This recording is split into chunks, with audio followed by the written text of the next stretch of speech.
पंतप्रधान आदरणीय मोदी साहेबांना तिसऱ्यांदा विराजमान करण्याकरता मतदार या ठिकाणी अतिशय उत्सुकपणे या ठिकाणी मतदान करतायत आणि आपल्याला निश्चित विश्वास आहे का या निवडणुकीत लाखोच्या मताधिक्याने या ठिकाणी जनता निवडून 100% विजयाचा विश्वास आहे.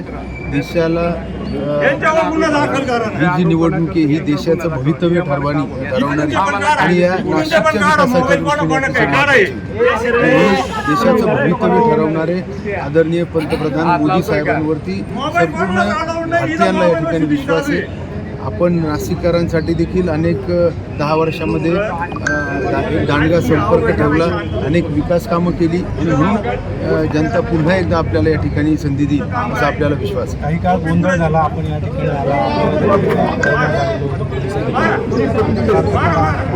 निश्चित अशा सर्वच अधिकाऱ्यांना खऱ्या अर्थानं प्रशिक्षण देण्याची आवश्यकता आहे की निवडणुकीच्या वेळेस कुठल्या काय नियमावली असतील तरी कोणाला आपण अडवायला पाहिजे अशा पद्धतीची माहिती नसल्या कारणानं मला असं वाटतं का त्या ठिकाणी वाटतं का या संदर्भामध्ये महाराष्ट्र नवनिर्माण सेनेचे अध्यक्ष राजसाहेब ठाकरे यांनी आपल्या सर्वच पदाधिकाऱ्यांचा मेळावा घेऊन म्हणजे त्या सर्वच नेत्यांना या ठिकाणी पाठवून सर्वच महाराष्ट्र नवनिर्माण सेनेच्या सर्वच पदाधिकारी आणि कार्यकर्त्यांना त्यांनी देखील अतिशय जोमाने या ठिकाणी काम केलं.